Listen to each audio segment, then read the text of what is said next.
Un par de indicaciones generales que me gustaría darles. Primero, nos pueden dejar sus consultas en el chat. Haremos una ronda de consultas al final, así que ahí vamos a estar atentos a las preguntas que nos vayan dejando en el chat. La grabación, como siempre, va a estar en nuestro canal de YouTube, que es @ley de datos. Los invitamos, como siempre, a seguirnos en nuestro link en Ley de Datos. No olviden agendar su demo en leydedatos.com. Y finalmente, recuerden que tenemos un curso en leydedatos.com, capacitaciones, el cual pueden cursar y prepararse para esta nueva ley. ¿Cuál es la agenda de hoy? Son tres temas principales dentro del caos de gobernanza y compliance. Primero, el descubrimiento y conocimiento de los datos, el diseño e implementación del gobierno de datos y la gestión de riesgos y la priorización. Nuestros invitados. Primero tenemos a Paula Droguet, ella es gerente legal de Cabify, responsable de guiar a la compañía en complejos entornos regulatorios, incluso, o sea, incluido dentro de estos entornos regulatorios la protección de datos y nuevas tecnologías. Ella, dentro de sus logros, implementó la ley 21.431 en solo 6 meses en FreeNow y es experta en temas regulatorios relacionados a empresas tecnológicas. Carly Llanes es Counsel de Protección de Datos en DLA Piper. Es reconocida en Banda 3, esto fue la semana pasada, fue hace muy poquito, justo cuando estábamos conversando. Fue reconocida en Banda 3 en el área de práctica de protección de datos en el ranking de Chambers and Partners en Latinoamérica para el año 2026. Es responsable, o fue responsable, mejor dicho, de liderar jurídicamente el proyecto de implementación de la Ley 21.180 de Transformación Digital del Estado y es abogada en la subsecretaría, fue abogada, perdón, en la Subsecretaría de Prevención del Delito. Y finalmente, y no menos importante, Felipe Brand. Él es director de Data y Analytics en Falabella, responsable de dominios de clientes, marketing y la función de gobierno de datos, o sea, viene a complementar la parte legal con una parte más ingenieril, y lidera el desarrollo de productos de datos y dirige la estrategia de metadata, calidad y cumplimiento regulatorio en Falabella Tecnología Corporativa. Dicho eso, antes de comenzar con el webinar y darle paso a mi socio, les vamos a hacer un pequeño recordatorio de lo que estamos haciendo en Ley de Datos para que puedan agendar su reunión si es que les hace sentido. Y en línea con lo que estamos viendo hoy día, nos queríamos centrar en nuestra plataforma de sistemas. ¿Sí? ¿Cuál es la gracia de nuestra plataforma de sistemas? Que ustedes, bueno, pueden agregar sistemas dentro de su plataforma, pero la pregunta es, después de que agregue un sistema, ¿qué datos tenemos en ese sistema? Entonces ahí Ley de Datos puede ayudar porque somos capaces de escanear ciertos activos de datos, datos estructurados o no estructurados, y ver qué datos personales tienen dentro de sus datos. Entonces, por ejemplo, acá tenemos una base de MySQL para la gente que está más en el mundo de los datos, y vemos distintas tablas, y en cada una de estas tablas vemos distintas variables. Y estas distintas variables pueden ser, por ejemplo, datos personales o no personales. Entonces, nuestro sistema de inteligencia artificial reconoce estos campos y les da el trabajo a ustedes de, en vez de tener que revisar millones de datos, simplemente ver acá cuáles, por ejemplo, son datos no personales o sensibles, como el método de pago, el monto pagado, la dirección de facturación. Y eso ayuda a que podamos gestionar y cumplir, por ejemplo, con los derechos ARCO o con la gestión de riesgo propiamente tal.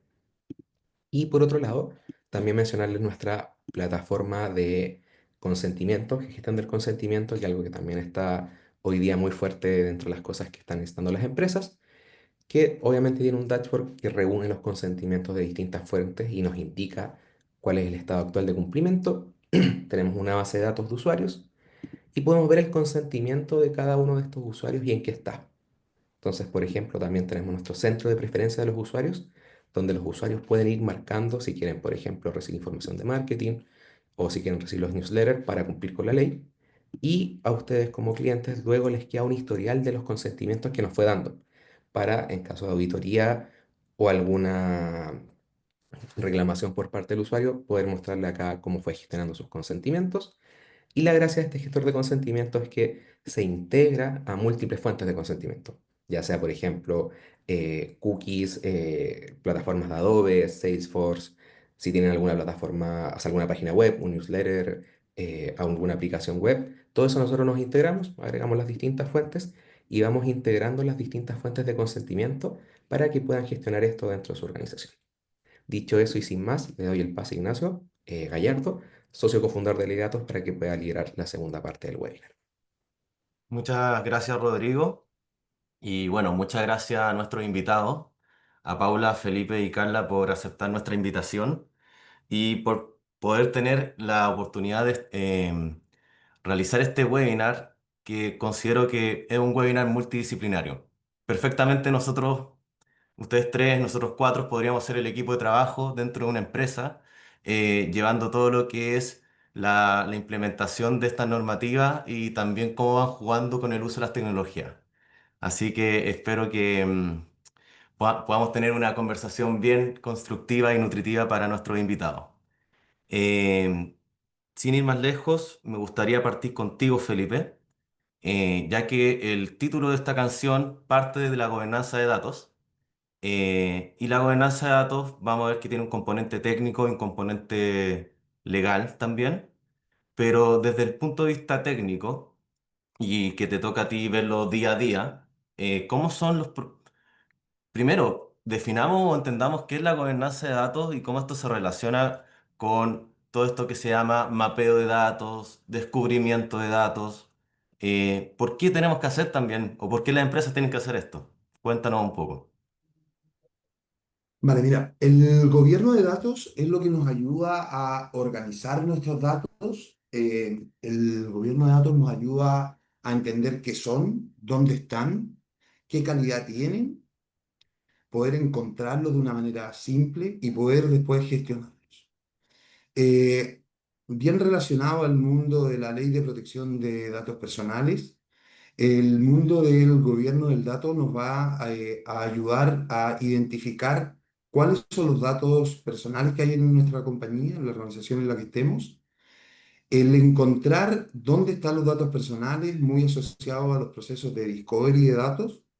Los procesos de discovery, dependiendo de la complejidad de la organización, lo heterogéneo que sean las arquitecturas, el ecosistema, de plataformas que existan en la compañía, lleva varios desafíos, ¿ah? Entre ellos poder conocer cuáles son el tipo de datos personales que tengo que poder encontrar, cuáles son todos los sistemas donde tengo que ir a buscar esa información, si son ecosistemas complejos, qué tipo de herramientas me pueden ayudar a resolver este problema.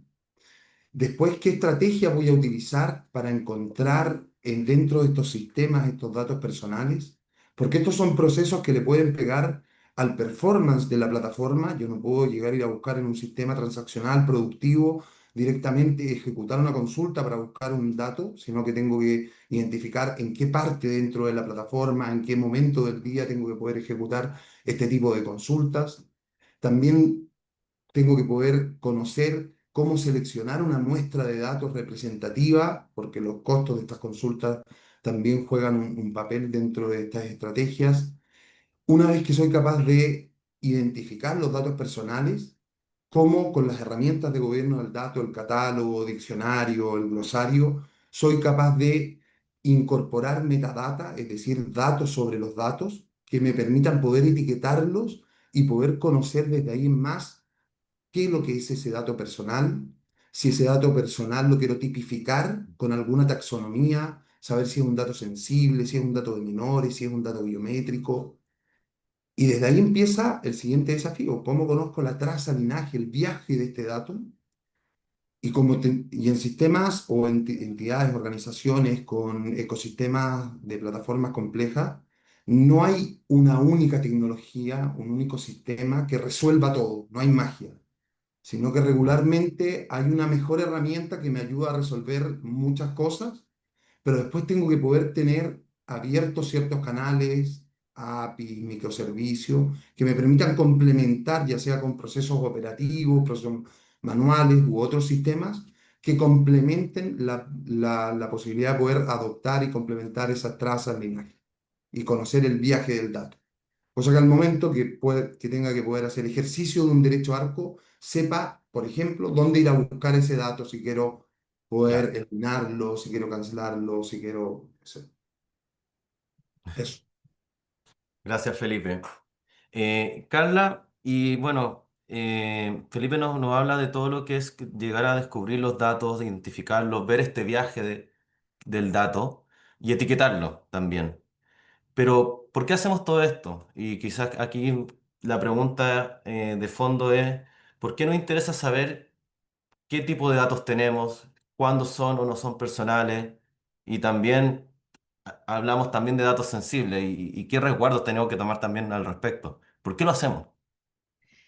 Es una súper buena pregunta y que creo que se están haciendo en muchas compañías hoy. De hecho, creo que ese es el momento en el que estamos, en este periodo, ¿cierto? Que estamos esperando que la ley entre en vigor, que se asimila al tiempo que esperaron también para que entrara en vigor el GDPR en Europa, ¿cierto? Entonces estamos en eso mismo.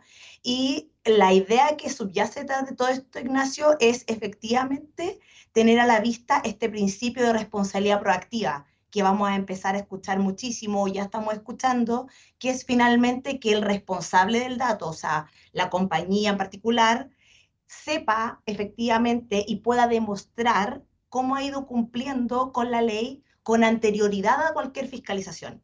Entonces, eso es un poco la gracia de estos temas de protección de datos, que tienen un componente que es previo a cualquier fiscalización. O sea, generalmente a ti te fiscalizan y te dicen, bueno, tiene que hacer esto, esto, lo otro. En este caso es al revés, o se espera que sea al revés, ¿cierto? Entonces, este principio de responsabilidad proactiva, si bien la nueva ley chilena no lo recoge de una manera específica, ¿cierto? Se entiende que subyacen un montón de obligaciones establecidas. Y lo mismo pasó en el reglamento de Europa. En el reglamento de Europa se menciona 2 veces en los considerandos, pero finalmente cuando tú le preguntas a un abogado europeo que ha visto esto todo este tiempo, te dice, ese es el principio fundamental de todo esto. ¿Por qué? Porque te demuestra no solamente esta proactividad por parte de las compañías, sino que además esta responsabilidad que asumen dentro del cumplimiento y donde tú después puedes demostrarle a la agencia cuando te fiscalice, mira, estos son todos mis procedimientos. Esto yo tengo mapeado, como decía Felipe, dónde están mis datos,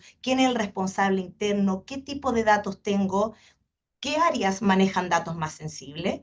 Y desde ahí también tenemos esta bajada de esta responsabilidad proactiva de estos registros de actividad de tratamiento que también ya que el ROPA o la RAT que también estamos escuchando y que nuevamente acá en Chile no es obligatorio, pero que si pensamos en un ecosistema que efectivamente se encuentra en cumplimiento de la norma, sí se necesita. Y eso es el mapeo de los datos también interno, que va desde una lógica mucho más ingenieril y que ahí probablemente Felipe puede explicar mucho mejor que yo, pero finalmente son los procesos que maneja, ¿cierto?, la compañía, ir desgranando un poco, perdonen lo pueril, pero ir desgranando el choclo. Eso es, Claro. ¿ya? Estamos en el fondo en ese proceso para poder limpiar la casa. Eso es, en eso estamos y por eso estamos hablando de eso. Gracias, Carla. Efectivamente, estamos viendo esto desde un punto de vista técnico como aplicación de tecnologías para ir a descubrir esos datos y saber, poder clasificarlos, saber cuáles son, dónde están y para qué están. Carla obviamente nos habla de lo que es la responsabilidad proactiva, o sea, estos principios que vienen con la ley de protección de datos, que son principios que en el fondo tenemos que gestionar esto antes de que venga la sanción, al final del día. O sea, la sanción no viene a cambiar la forma de hacer las cosas, sino que nosotros tenemos que cambiar la forma de hacer las cosas. Pero teniendo en cuenta todo esto, Paula, y en tu experiencia en una empresa tecnológica, ¿cómo somos realmente, o cómo una empresa, el responsable, que es el título que tiene la ley, cómo un responsable puede gestionar a a todos quienes participan en el proceso del tratamiento de un dato? O sea, ¿cómo podemos articular legalmente todos estos tipos de encargados, subencargados, procesadores, distintos conceptos que se van saliendo acá? ¿Cómo los vamos coordinando desde un punto de vista más corporativo, un punto de vista legal, y para que el responsable, la empresa que es la que trata los datos, al final del día se sienta tranquila de que las cosas se están haciendo bien? Uy, es una pregunta inabarcable, la verdad, porque creo que el tema de coordinar a una organización con sus internos y sus externos, ¿no es cierto? Sus clientes, sus proveedores, sus stakeholders, es algo que es realmente muy complicado entender dónde partir, ¿no? Yo creo que lo esencial y lo más importante, y sobre todo, como dice Carla, en esta instancia en la que estamos, ¿no es cierto? En este periodo de vacancia es de todas maneras hacer un muy, muy buen mapeo del ciclo de vida del dato. Y cuando hacemos un mapeo del ciclo de vida del dato, hay que ser bien concienzudo, ¿no es cierto?, en la forma en que lo estamos haciendo. O sea, no basta con revisar el proceso estándar mainstream de la actividad que hace la empresa, sino que hay que revisar todas las otras cosas que ocurren alrededor de ese dato. El típico ejemplo, bueno, ya, yo tengo una plataforma que maneja un montón de datos, pero después hay alguien que llega y de esa plataforma descarga un CSV o cualquier otro tipo de archivo, ¿no es cierto? Y bueno, ¿y qué pasa con ese archivo después de que lo Claro. descargué? Porque en el fondo yo tengo todo el seguimiento en la plataforma, pero no es poco común que en el fondo los datos salen del ecosistema de la plataforma y empiezan a moverse, por así decirlo, en ecosistemas paralelos. Entonces, un poco para responder tu pregunta, yo creo que la mejor forma de articular, que como les digo va a depender de la organización, de la actividad y también de los recursos que tenga cada una de las organizaciones,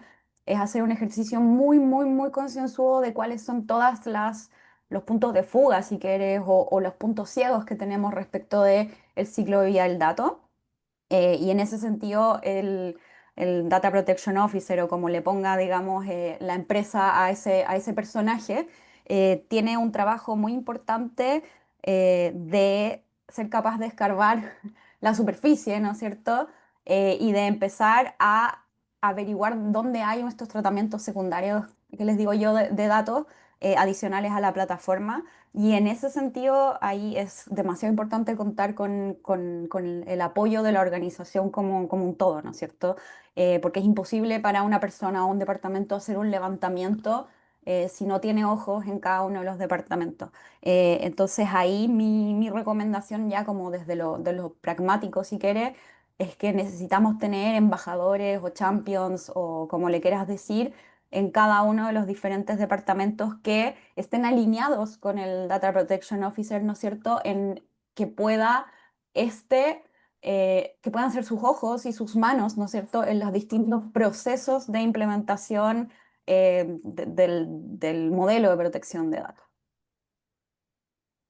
Gracias, Paula. Efectivamente, necesitamos gente aliada dentro de la organización que al final sean los que lleven un poco la bandera de, de cuidar y tratar estos datos, o sea, dentro de los entornos que corresponde tratarlos, evitar, como tú dijiste, filtraciones, fugas de datos, o sea, descargar un documento y que ese documento después ande dando vueltas por el ciberespacio o en el equipo computador de alguien por ahí. Es complicado, es complejo. Y tomando un poco eso mismo que señalaste, Felipe, ya entrando ya como la parte más ya de estamos ordenando la casa, hay un concepto relacionado que es el concepto de las fuentes estructuradas y no estructuradas. Y creo que apunta un poquito a esto, tenemos fuentes que podemos saber dónde están, otras que están como dentro un poco de la periferia, o sea, datos, perdón. O explícanos un poquito al público en qué consiste la fuente estructurada y no estructurada y cómo en una organización en la que trabajas tú se gestionan y se trabajan? Mira, las fuentes, primero quería volver un pasito antes a lo que comentaba Paula, que yo creo que este tipo de desafíos que son tan amplios y que al final terminan tocando a la organización en todas las personas y roles que hay dentro, requieren primero un proceso de educación y formación relevante para todos los colaboradores y segundo, requiere de alguna manera ir permeando, federando ciertos roles y ciertas responsabilidades a lo largo de la organización, porque es imposible que haya un área, un equipo, una persona que vaya a ser capaz de controlar el 100% de todas las responsabilidades que la implementación de una ley tan compleja como esta conlleva. ¿Ah? Linkeándolo con tu pregunta, Ignacio, precisamente porque existen múltiples tipología de formatos en los que yo puedo capturar, procesar y transmitir datos personales. Es imposible catalogarlos, mapearlos y capturar y mantener actualizado el ciclo de vida de estos datos. Los procesos de formación y adopción son fundamentales. Nosotros dentro del mundo de lo estructurado existen bastantes software que nos van a ayudar a poder ordenar y mantener actualizado de una manera automatizada o semiautomatizada. Sí existen bastantes desafíos cuando cambiamos de tecnología, ¿ah? De una tecnología on-prem a la nube, dentro de las nubes públicas, existen distintas nubes públicas y cuando somos multicloud tenemos desafíos cuando viajamos de una nube a otra, ya sea por la propia tecnología o por el costo de migración de una nube a otra. Cuando hablamos de fuentes no estructuradas, existen dos maneras de abordarlo, ¿ah? Que utilizamos nosotros por lo menos. Una, que es una manera más reactiva, vía los data loss prevention, que nos van a ayudar sobre todo al mundo de la fuga de la información, que nos va a ayudar a estar escaneando con cierta periodicidad qué tipo de datos personales son los que se están tratando en estas fuentes y que éstas no se fuguen. Pero estas mismas soluciones también nos permiten, para que la información no se fugue, poder identificarla y al identificarla, poder catalogarla, llevar a este mismo diccionario, glosario y tratarla como un activo más de información. Pero eso desde un punto de vista más reactivo. También existen otras tecnologías que escanean también fuentes de datos no estructuradas, utilizando Machine Learning, Deep Learning, IA generativa, que leen documentos, chats, mails, lo que sea, imágenes, y que también nos van a poder permitir rescatar este tipo de información, incorporar metadata en esto y tratarlas también como activos de información de la organización. ¿Vale? Gracias, Felipe. Tratando también tomar lo que señala, preguntarle a Carla, porque, claro, tratamos de gestionar los datos y de que estos se mantengan en las bases que sabemos que están y como en organizaciones grandes como las que a usted le ha tocado participar, es complejo porque tenemos muchas bases, tenemos muchas personas también que trabajan con estos datos. Y también pasa, yo creo un poco que las organizaciones empezaron a crecer o crecieron antes de estas leyes. Entonces, antes era, bueno, vamos por los datos. O sea, hay quienes por ahí dicen que los datos es el petróleo de este siglo y efectivamente vamos capturando datos, vamos recopilando datos y nos importaba poco cómo los recopilábamos, de dónde los obteníamos y dónde los guardábamos. Y si estaban duplicados, replicados, no nos importaba. Hasta que llegaron estas normas y dijeron, bueno, es que acá hay datos personales, hay datos también corporativos, hay datos comerciales importantes.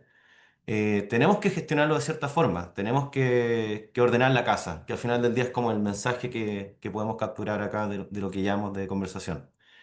Y Carla, tú mencionaste algo que se llama registro de actividades y dijiste básicamente que era como el corazón de todo esto. Pero ¿por qué nos interesa un registro de actividades de tratamiento? Porque el registro de actividades de tratamiento es qué hago yo en el fondo con los datos. Eh, una cosa es identificar qué datos tengo, pero otra cosa es saber qué hago con esos datos, qué finalidades tengo para esos datos. ¿Y por qué entonces es importante el registro de actividades y qué elementos debería contener o crees tú que debería contener como mínimo o como ideal un registro Ujú. de actividades y cómo el proceso también del levantamiento? Mira, ahí tú diste en el clavo con este tema de que efectivamente tenemos una ley nueva, que la verdad es que es bien robusta, pero tenemos organizaciones que vienen funcionando desde hace mucho tiempo, de la forma en que han podido, que orgánicamente muchas veces hay muchas reestructuraciones, además, donde los cargos muchas veces no están determinados tampoco en el fondo en el sentido de quién accede a qué dato, etc. Entonces nos encontramos hoy con, oye, necesitamos implementar esto, pero tenemos todo esto hasta hacia atrás que también tenemos que incluirlo dentro de este análisis. No es que partamos de cero y ya todo bonito, todo ordenado, no, sino que en el fondo es hacernos cargo de eso. Por eso este tema de este registro de actividades de tratamiento sirve tanto. ¿Por qué? Porque es un documento vivo, finalmente, que va a permitir a la persona que queda a cargo, como decía la Paula, el nombre que le pongan, DPO, encargado de datos, lo que sea, a esa persona llevar una estructura y tener una primera fotografía de cuáles son los datos que maneja la organización.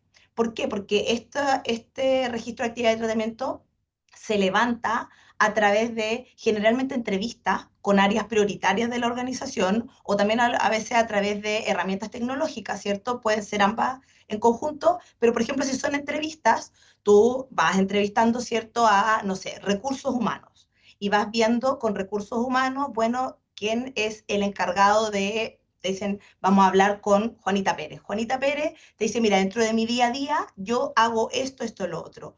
¿Qué es lo objetivo de ahí? E ir levantando cuáles son las actividades de tratamiento que realiza esa persona en particular, a quién le reporta, qué datos se obtienen en cada actividad de tratamiento, ¿ya? Porque, no sé, en este mismo ejemplo de la gente que trabaja en reclutamiento, por ejemplo.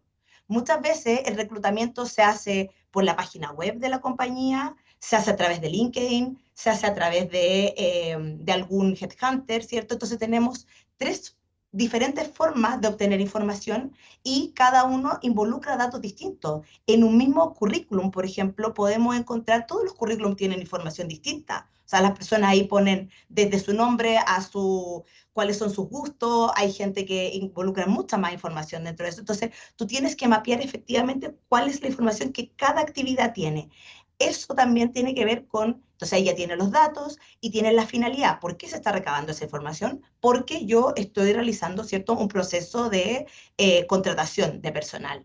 ¿Por cuánto tiempo retengo esta información? ¿Dónde la retengo? ¿La retengo en un sistema, en una plataforma? Les sorprendería la cantidad de compañías todavía que tienen ciertos, su gestión documental la tienen híbrida muchas veces, ¿cierto? La tenemos también, nos gusta imprimir, entonces a veces imprimimos también los currículums y los dejamos ahí y todo, y eso aumenta el riesgo. Entonces, finalmente tú también vas levantando eso con este registro de actividad de tratamiento, que imagínate, estamos hablando de una actividad y ya hemos visto todo esto. ¿Qué pasa? ¿Hay transferencia internacional? ¿En la compañía que estamos analizando tiene algún tipo de transferencia intragrupo? Lo que te decía, ¿cuánto tiempo se retiene? ¿Hay algún contrato asociado a esta actividad? Por ejemplo, en el caso este mismo de, ya, yo contrato ciertos headhunters para ciertas búsquedas. ¿Con quién tengo estos contratos? ¿Esos contratos resguardan efectivamente en el fondo, la privacidad, la confidencialidad de la información? ¿Quién se queda con la información al final? Y finalmente también a estas personas les pedimos su consentimiento para guardar esa información para otros procesos, porque típico que el currículum que hay tú después lo llamas por otro proceso y te puede decir, oye, yo te di, yo entregué mi currículum para el cargo A. No, ¿se me congeló la imagen a mí o a todos? No, se pegó, parece. Ahí, Ah, ahora sí, ahí sí. ahora sí. Estaba muy concentrada, así que me costó darme cuenta que me había caído. Pero finalmente es eso. Entonces, cuando hablamos de la RAT, Ignacio, te das cuenta que es una herramienta que realmente sirve y que en el fondo la estructura del GDPR nos entregó ya esta herramienta y nos sirve también ir considerando cómo mantenerla viva. Nos permite además ir minimizando datos y nos permite además mantener la calidad del dato. ¿Por qué? Porque tenemos súper mapeado dónde está, quién lo tiene, a quién le reporta, etcétera. O sea, si tú me preguntas cuál es el corazón de esto, para mí efectivamente es la RAT, porque desde ahí puedes construir Mm. matrices de riesgo, desde ahí sabes cuáles son los contratos que tienes que modificar, cuáles son las políticas que tienes que crear quizás, o quizás actualizar a la normativa vigente. Así que ese es un poco el contexto de la RAT. Gracias, Carla. Oye, y me dejas complementar otra cosita ahí, solo Dale. por lo que yo lo he utilizado también, es que te ayuda a priorizar, ¿ah? Desde los que nos toca implementar un poquito más técnico, los desafíos de la ley, nos ayuda la RAT, ya que te entrega una matriz de riesgo, niveles de exposición y qué sé yo. El RAT precisamente nos ayuda a entender por dónde partir. Los que tienen mayor Totalmente. exposición, mayor volúmenes de datos, datos más Sí. sensibles, partimos por ahí. Totalmente, sí. Mira, voy a reservar una pregunta para Felipe respecto del registro de actividades, a ver si cómo lo ve él desde la parte más técnica, porque los abogados hablamos mucho del registro de actividades y vamos levantando actividades y quizás no conversa mucho con la parte más técnica, pero antes de eso quiero preguntarle a Paula. porque todo esto del registro de actividad y todo lo que nos comentaba Carla, s- así a simple vista suena una tarea titánica. Esa es la verdad. Es una tarea titánica y es una tarea que para organizaciones que quizás no tienen la sensibilidad como empresas tecnológicas de que obviamente los datos son son su negocio, básicamente. Pero otra empresa se le impone también estos registros o se les invita a realizar y a mapear sus procesos y hacer el levantamiento de sus procesos. Eh, pero no es fácil porque no es parte del corazón de su negocio, no el core. Y es como estamos poniendo algo externo en una empresa de, no sé, yo vendo gas, no, no tengo idea de lo que me están hablando. Entonces, hay una figura en la ley, que es el delegado de protección de datos, que es una figura que, bueno, ahí tú nos comentarás un poco qué características tiene, pero mi pregunta va enfocada cómo esta figura del delegado de protección de datos conversa con la organización misma, porque al final ellos tienen miradas distintas, muchas veces quizás pueden ir a un mismo fin, o sea, pueden tener un mismo criterio, pero la organización va por el negocio. Una empresa va a lo que es el negocio y define los fines del tratamiento y los medios que utiliza. Y el delegado tiene otra tarea. ¿Cómo conversan estas tareas? Al final del día, ¿qué hace un delegado en una organización?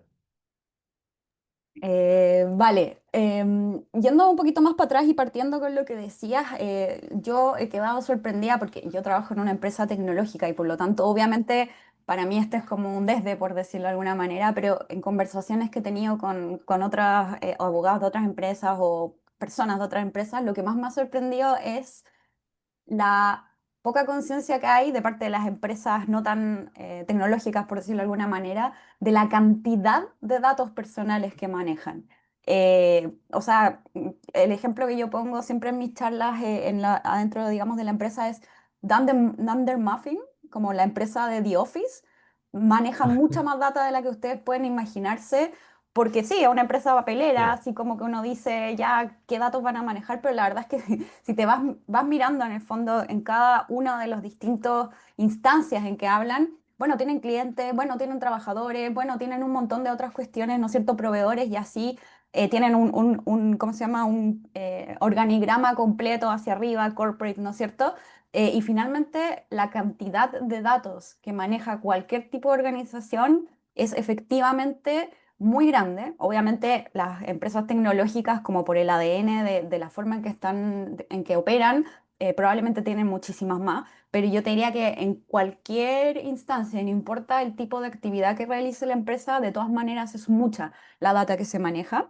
Y en ese sentido, el rol del delegado de protección es clave justamente en hacer el ejercicio de entender, ¿no? ¿Dónde está toda esa data? Y hacer esta conversación que tú dices, y ahí respondo tu pregunta en el fondo, bueno, ¿qué es lo que hace un delegado de protección de datos? Mi opinión es que un delegado de protección de datos es como casi que el evangelizador de la protección de datos hacia el resto de la organización. En el sentido de explicar esto mismo, ¿no es cierto? Oye, tu área de ventas, tu área de compras, tu área de recursos humanos, son áreas que están expuestas a infringir de alguna u otra manera la normativa y hacer el ejercicio de traducción, ¿no? O sea, si tú, delegado de protección de datos, vas a hablarle a los comerciales de que hagan un RAT o un RAFI o como les quieras decir, te van a quedar mirando con cara de qué me estás hablando y por qué, ¿no? Entonces también hay que traducir el negocio al negocio, no solo la importancia, ¿no es cierto?, de tratar correctamente los datos, sino también la importancia o lo útil que es tratar correctamente los datos, ¿no es cierto? Y ahí yo creo que uno, desde la perspectiva más estratégica, si querés de alguna manera, como delegado de protección de datos, tiene que saber vender el tener un buen modelo de protección de datos como una parte, como un agregado de valor a tu organización. Y ese agregado de valor es un agregado que tus clientes te van a pedir, ¿no es cierto? Ahora, sobre todo bueno, con la ley de protección de datos, con la ley marco de ciberseguridad, cada empresa que quiera hacer tratos con el Estado, va a tener que tener al fin y al cabo un modelo, ¿no es cierto? Entonces yo creo que es muy importante que el delegado hable negocio, que hable negocio y que sepa convencer a las áreas duras de negocio, por decirlo de alguna manera, que lo que se está haciendo y que los cuidados que hay que tener, etcétera, no son solamente porque a un diputado se le ocurrió que teníamos que hacerlo o porque al abogado que siempre está tratando de ponerles problemas al resto de las áreas está haciendo, sino que son un agregado de valor y son algo que nosotros vendemos en conjunto con nuestro producto. Y ni hablar obviamente de las consecuencias reputacionales, en fin, que tiene el tener una brecha de datos o una filtración o lo que fuera. Gracias, Paula. Efectivamente, se nos olvida a veces, o bueno, también recordarlo que esta ley no solamente invita a hacer todo esto, sino también te va a sancionar si tú no lo gestionas de buena manera. Entonces, a veces en el negocio ese incentivo perverso puede ser más fuerte que cualquier otra cosa. ¿Sabes qué? Pe- Perdona que te interrumpa, pero yo creo que más que el miedo a la sanción, que obviamente las sanciones son altas y son importantes, el miedo reputacional y hoy en día todo lo due diligence que nos obliga el marco normativo actual a hacer a una empresa antes de contactar con ellos, van a terminar siendo el verdadero aliciente para implementar un buen modelo, ¿no es cierto? Porque si el día de mañana tú apareces en el registro de infractores, tienes un juicio abierto por protección de datos, yo te aseguro que cualquier empresa que te haga un due diligence, que te lo hacen por modelo de prevención del delito, por una normativa nada que ver, les va a saltar. Entonces, obviamente la sanción es relevante, pero mucho más que la sanción estamos hablando de las consecuencias reputacionales, incluso ex ante que va a tener el no tener un modelo correcto. sí, efectivamente el tema reputacional a veces es más fuerte que la sanción. Y bueno, recuerdo en un webinar pasado de experiencia europea nos comentaban que la sanción era esto en el casos reales y bueno, después se evaluaba cuánto fue el daño reputacional, la pérdida de clientes y un montón de cosas que se pueden meter ahí y la diferencia, al final la sanción terminaba siendo un dato más para la estadística. Em, bueno, Felipe, pero ya desde la parte más técnica y del área de gobierno de datos donde tú lideras, nos comentaba recién Carla lo que es el registro de actividades, comentaba recién Paula la labor del delegado de protección de datos. ¿Cómo un área de gobierno de datos encaja dentro de este esquema y cómo puede apoyar también las funciones que deben cumplir un delegado? ¿Cómo puede apoyar el levantamiento de registro? O sea, desde tu área que puede ser más de nicho, más de donde estamos trabajando realmente y descubriendo realmente qué datos tenemos. ¿Cómo apoyan o mejor dicho, cuál es el rol que ustedes cumplen o un área de gobierno de datos cumplen dentro de todo este esquema? Mira, yo siempre he visto que, lo he pensado, que esto va muy de la mano la función de el DPO, la función de gobierno del dato y seguridad de la información. Creo que es una triada que los tres se deben complementar muy bien para que esto resulte. Cuando Carla recién hablaba de las matrices RAT, que no necesariamente reflejan fielmente un proceso, sino que es más bien el resumen de un tratamiento. Eso después hay que llevarlo a la práctica, eso después hay que llevar realmente cómo esto ocurre en la realidad, cómo el resumen de una actividad de marketing directo que supone que solamente interactúa un sistema, después en la práctica viaja desde una base de datos, pasa por un transaccional, lo lleva a un sistema que despacha la mensajería, pasa por un SFTP o lo que sea. Ese viaje del dato en la práctica para cuando después tengo que ir a explicar e ir a buscar el dato de realmente un registro del ID de una persona, del root de una persona, te va a ayudar a encontrarlo precisamente el mapeo, el catálogo. Cuando tengo que ir a identificar qué datos tengo de una persona, es el equipo de gobierno del dato el que te va a ayudar a bajar ese entendimiento.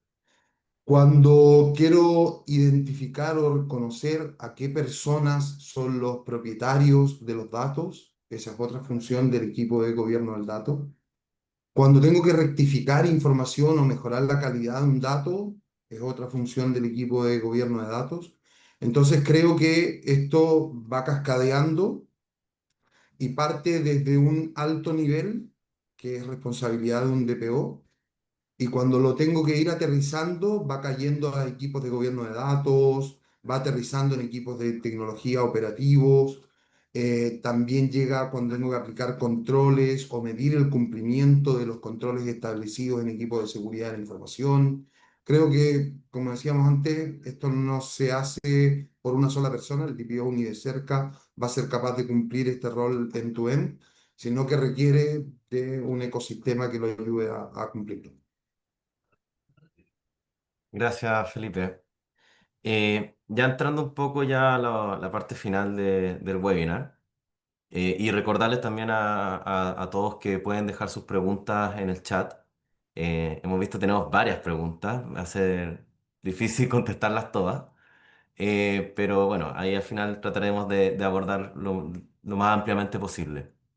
Quiero entrar a lo que es la gestión de riesgos, porque se comentó recién la palabra riesgo y creo que es importante ya entrar en materia de qué son los riesgos que realmente estamos o queremos acá mitigar o prevenir o controlar. Carla, en la ley hay un concepto que es las evaluaciones de impacto, ¿ya? Nos gustaría que puedas explicar un poco al público en qué consisten las evaluaciones de impacto, cuál es la consecuencia de no realizar o realizar una evaluación de impacto y cómo se enmarca también dentro de lo que es la gestión de riesgo en términos generales en una empresa. Ahí creo, Ignacio, que lo importante es recordar que todo este tema de protección de datos tiene que ver con derechos de los titulares, ¿ya? Ese es el primer concepto que hay que tener a la vista para entender a qué se refiere una evaluación de impacto. Entonces, lo primero que tenemos que tener presente es que cuando es probable que algún tratamiento que realiza una compañía, que realiza una entidad, que realiza un organismo público, porque aquí hemos hablado desde el punto de vista privado, pero recordemos que esto también involucra a las entidades públicas, ya sea por su naturaleza, por el alcance, por el contexto o por la tecnología utilizada, incluso señala la ley, puede producir un alto riesgo para los derechos de las personas, y ahí donde llegamos al primer punto, ¿cierto? El responsable del tratamiento se señala en la ley nueva que debe realizar previo al inicio de operaciones de tratamiento, una evaluación de impacto. ¿Y qué quiere decir esto? Que debemos realizar entonces una evaluación de impacto previo a un tratamiento que involucre una evaluación sistemática y exhaustiva de aspectos personales de los titulares de los datos, a un tratamiento de datos a gran escala, a un tratamiento de datos que involucre la observación o el monitoreo, ¿cierto?, en zonas de acceso público o en el tratamiento de datos sensibles y especialmente protegidos, ¿ya? Entonces, si nos damos cuenta, nuevamente, y esto es parte también de todo este concepto de responsabilidad proactiva que hablábamos al principio de esta conversación. Efectivamente, dentro de esta responsabilidad proactiva se encuentra este registro de actividad de tratamiento que ya vimos anteriormente, pero también están estas evaluaciones de impacto. Entonces, ¿a qué nos ayudan? A que efectivamente cuando llegue algún tipo de fiscalización por parte de la agencia, nosotros ya hayamos realizado preventivamente y proactivamente esta evaluación. En teoría, lo que se espera es que la Agencia de Protección de Datos establezca una lista orientativa de cuáles son los tipos de operaciones que van a requerir una evaluación de impacto, ¿ya? Pero eso todavía es noticia en desarrollo, por lo tanto, ¿cuál es la recomendación que nosotros entregamos? Es que efectivamente cuando estamos realizando este assessment en materia de datos, ¿cierto? Tengamos a la vista ese tipo de tratamiento y nos adelantemos y realicemos estas evaluaciones de impacto con anterioridad a esta lista orientativa que va a entregar la agencia o con anterioridad a una posible fiscalización, porque efectivamente, como hablábamos anteriormente, esto no es solamente un tema de riesgo en materia de la posible aplicación de una multa, etcétera, que son altísimas porque pasamos de nada a todo, ¿cierto? Pero además de eso, que eso puede estar incluso previsto, hay ciertas compañías que de acuerdo a su apetito de riesgo también ya lo han incluido, y eso es una realidad, pero el tema reputacional que levantó la Paula es, o sea, la verdad es que puede cambiar incluso el cómo tú manejas una compañía, el tener este tipo de problemas. Tienes que cambiar incluso ciertos procedimientos internos, ciertos procesos de cara a algún tipo de estos tipos de problemas. Entonces, la verdad es que por eso mismo, el anteponernos y el pensar proactivamente en esto es la recomendación desde todos los puntos de vista. Gracias, Carla. Quiero hacer un cambio aquí en las preguntas. Quiero preguntarle a Felipe, porque la mirada de riesgo, desde el punto de vista de lo que hablábamos recién de la evaluación de impacto, y como bien dijo Carla, una mirada de riesgo hacia las personas, hacia los titulares de los datos. Pero desde tu área de gobernanza y también mencionaste también en esta triada con lo que es la sistema, con la seguridad de la información, la palabra riesgo tiene otro quizás color, otro tinte, porque ustedes trabajan o gestionan otro tipo de riesgo.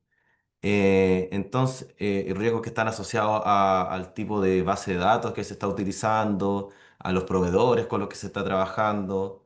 Entonces, desde tu punto de vista, ¿cuáles son esos riesgos y cómo al final del día se evalúan, se gestionan, y qué recomendaciones podría hacer al respecto? Oye, por tratar de partir desde el punto de vista de la protección de datos personales, es partir por intentar como los riesgos heredados de la gestión de la protección de datos personales en nuestros sistemas, es decir, la complejidad que puede traer un sistema nuevo y su incorporación dentro del ecosistema de plataformas de la organización, valorizarlo, esa valorización, llevarla dentro del costo de sistemas y plataformas, y eso va a ser parte de la toma de decisiones, ¿ah?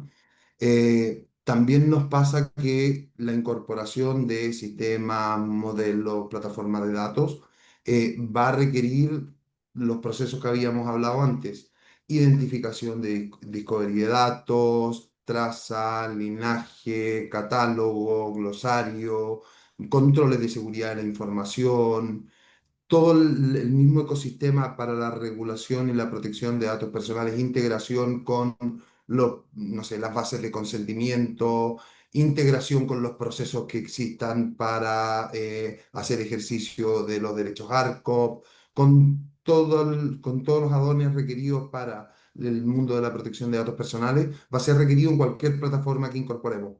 Entonces, cualquier plataforma va a haber que evaluar el nivel de cumplimiento que tenga con los requerimientos de la ley, y en función de eso, bueno, finalmente hay que tomar la decisión. No sé, Ignacio, si por ahí van los tiros. Gracias, Felipe.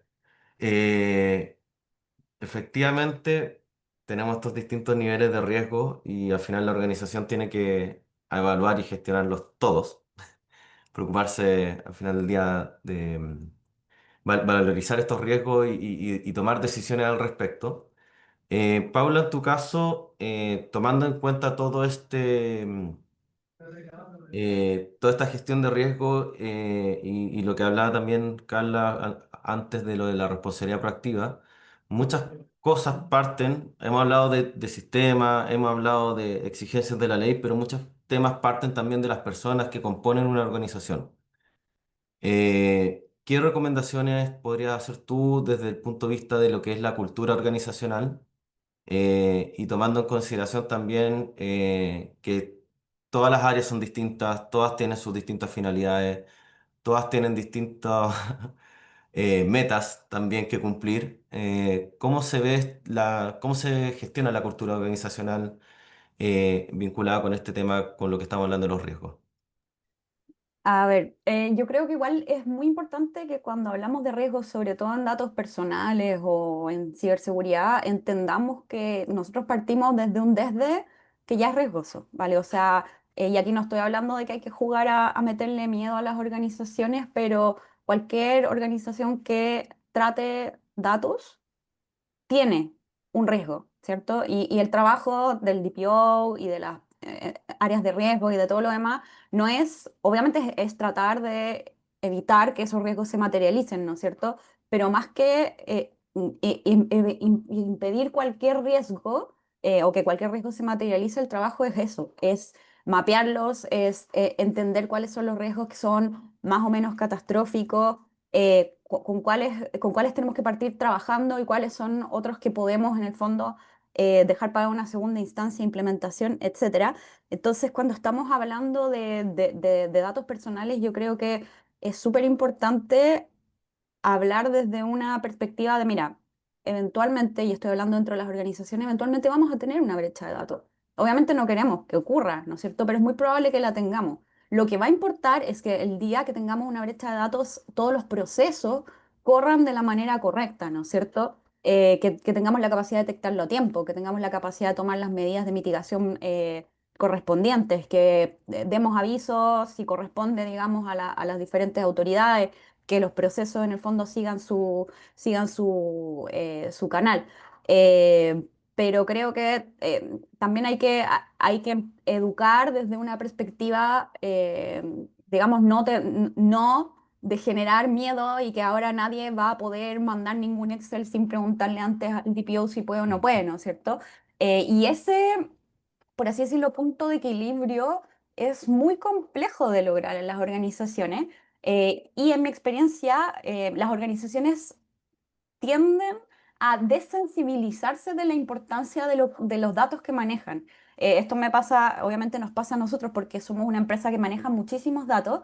Cada cierto tiempo tengo que estar recordándole a los trabajadores que, ojo, los datos que están manejando son súper sensibles, porque como los vemos todo el día, tendemos a pensar que están ahí y que como que son parte de las fuentes públicas, ¿no es cierto?, de acceso de los datos. Entonces, eh, lejos, lo más importante que hay que hacer para hacer una bajada eficiente, digamos, a la estructura corporativa completa, es que hay que hacer un ejercicio, obviamente, desde arriba hacia abajo, ¿no es cierto? Obviamente el directorio tiene que tener una propuesta y una postura muy concreta respecto de protección de datos y entregarle las herramientas y los suficientes, ¿cómo se llama?, elementos o materiales para que el DPO o quien corresponda pueda hacer el trabajo, ¿no es cierto?, de implementar, pero también hay que hacer un trabajo súper profundo hacia, por así decirlo, las capas hacia abajo de la organización, ¿no es cierto?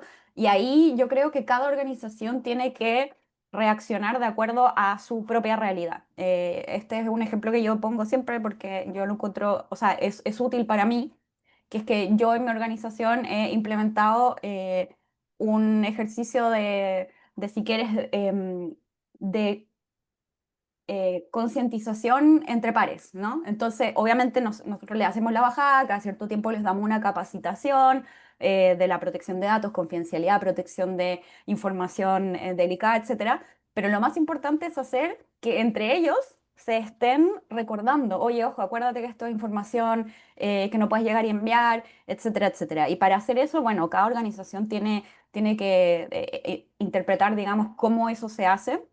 En mi organización nosotros hicimos un juego y en ese juego tú tienes fichas negativas que te dan castigos y fichas positivas que te dan premios. Y el otro día rifé entradas a un concierto a toda la gente que había hecho, digamos, cosas positivas por proteger el ecosistema de compliance, por decirlo de alguna manera.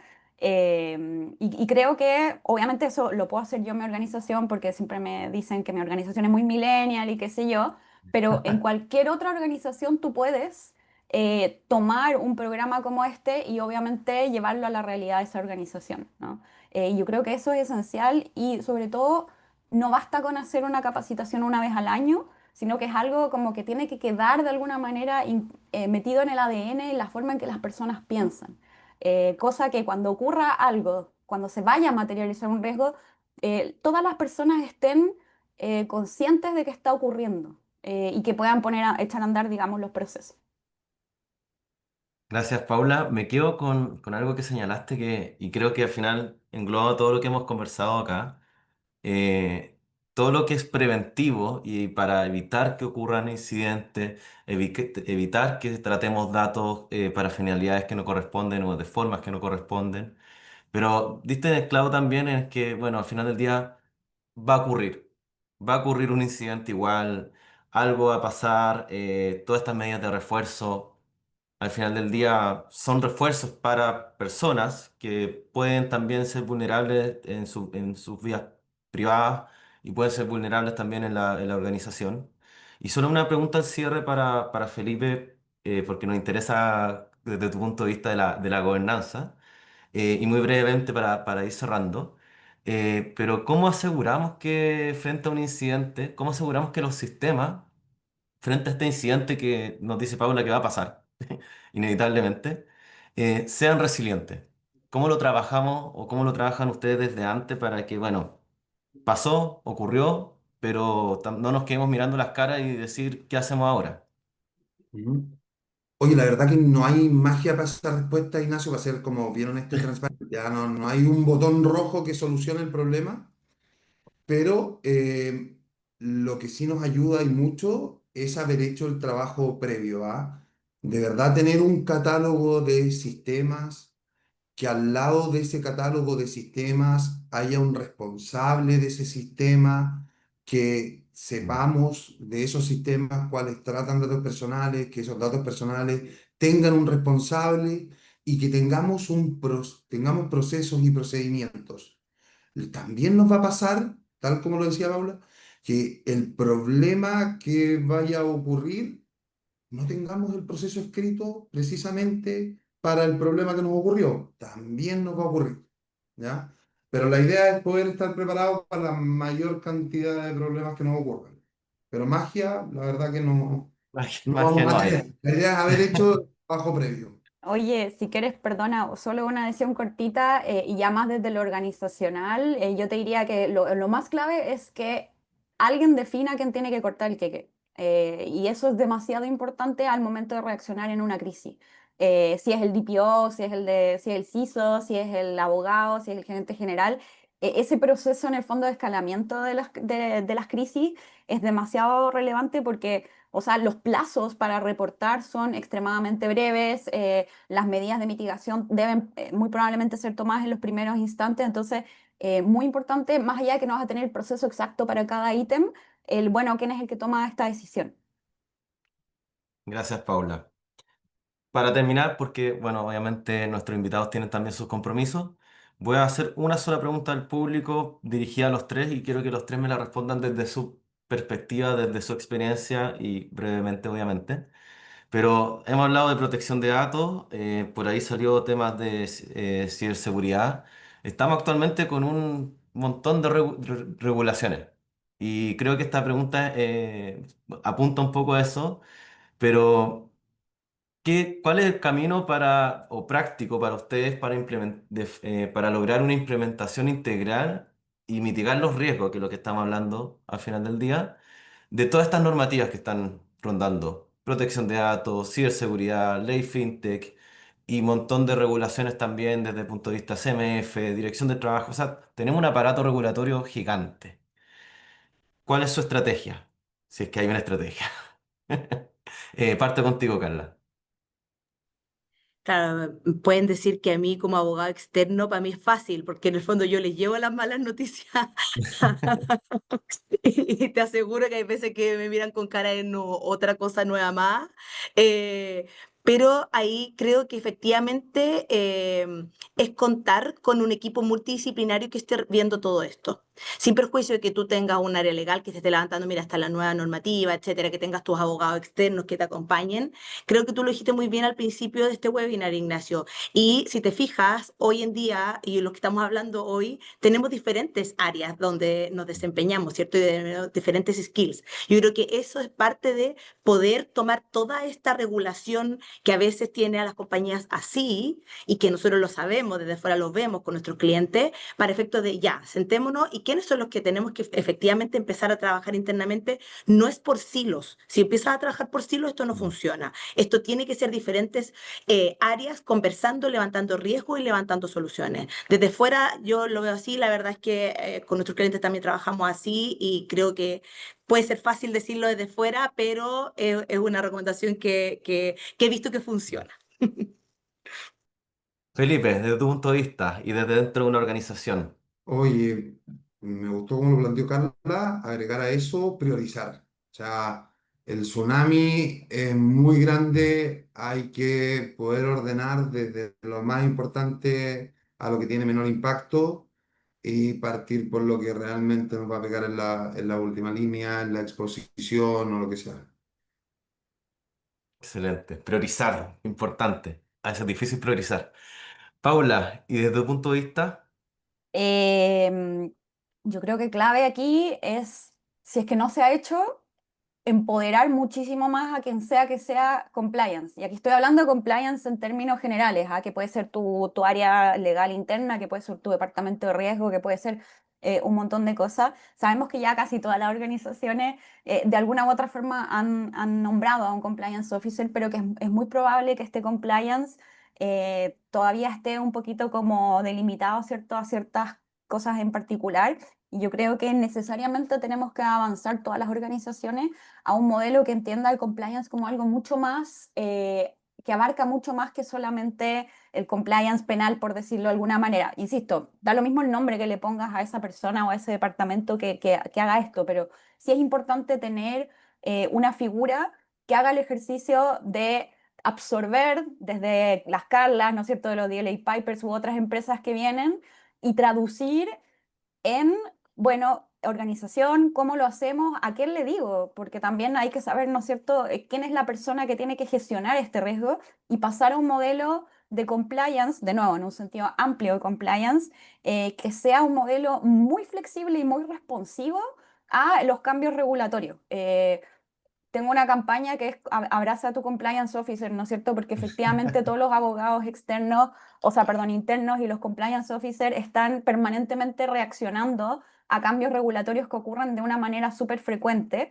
Entonces yo te diría que las claves de esto es, bueno, lo que dijeron todos, digamos, lo que dijeron Carla y Felipe antes, entender esto como un problema multidisciplinario que hay que abarcar desde distintas áreas, pero empoderando de una manera súper evidente a esta persona, quien sea, que vaya a gestionar los riesgos de la organización o que los vaya a levantar y abrácenlo, por favor, porque esa persona está muy, muy, muy cansada.